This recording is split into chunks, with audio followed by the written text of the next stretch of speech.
know that you're probably expecting a very nicely worded and crafted letter that extols my philosophy and my teaching manifesto and produces information about my experience, which you can see on my Vita and you can see on my webpage. But instead of sitting down and giving you an exaltation of my virtues as an online teacher, I thought I would show you some of the things that I do as an online teacher.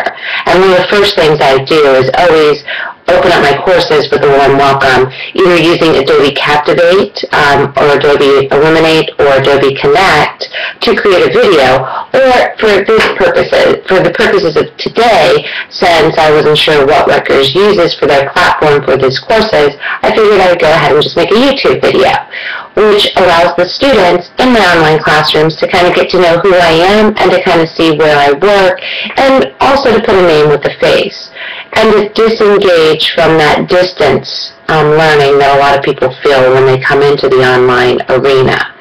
As far as my experience teaching online, in 2004, I was working on my master's, and a friend of mine started working for an institution called Capella University. We were graduate students. We were probably facing many, many issues, and we were struggling to make ends meet, and she started teaching for them. And, of course, most traditional academics had a very bad taste about online education, even at that time, and a reputation that I think is very, very ill-deserved. She started teaching, and shortly I came along and started teaching with her, always in a part-time capacity, and one of those things that I used to supplement my income. However, I found that I really enjoyed it. And I continue teaching from 2004 to today. I teach for Capella. I also teach for a small college called North Central University, and I also teach for a school that also is brick and mortar but transitioned to an online component, Troy University out of Alabama. I teach a range of subjects ranging from literature, particularly American literature, which is what my PhD specialization is in. But I also teach graduate writing courses for master's and PhD students. I'm familiar with that population. And of course, I teach a variety of other classes that have focused on aspects of rhetoric and composition. Another aspect of my PhD, which you'll see on my Vita. Now, as far as the tools that I use in the classroom, my philosophy is that just because we're at a distance doesn't mean you have to be distanced. In fact, right now I'm currently working on putting together my syllabus and my information, so you can kind of see my desk and all my little books and all my stuff floating around, and I'm working on getting together the materials. I also, if you want, you can look through my YouTube video link, which is Cat Robinson or Under Sailing Kitty, because I also enjoy sailing. But you can see a ton of videos. I do a lot of podcasts. I also try to set up discussion boards so they aren't so discussion-y.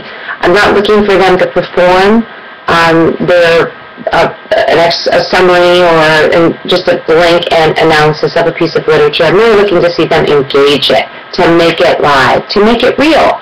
And you can't do that by just typing something. It's got to involve this type of conversation, which means I normally have office hours, either using Skype or any variety of different technology, depending on the course management system offered by the school. But I believe my key to my philosophy with teaching online is to take the distance out and to treat the student as if he or she was right in front of you.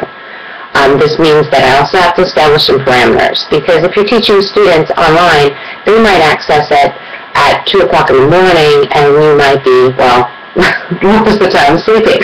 So this means that I have to set parameters that help to adjust to everyone. So I may have office hours at 9 o'clock at night, so that I can get all the students from the different time zones together. Or I may have an office class session at 8 o'clock in the morning. It really comes down to accommodating the learner and showing them that they too are valuable. And that bad taste that I mentioned earlier in one's mouth about distance education needs to go away. Massively open online courses are being offered by the giants of the academic world. Now, granted, there's a lot of weirdness with credits, but still, they're validating these services.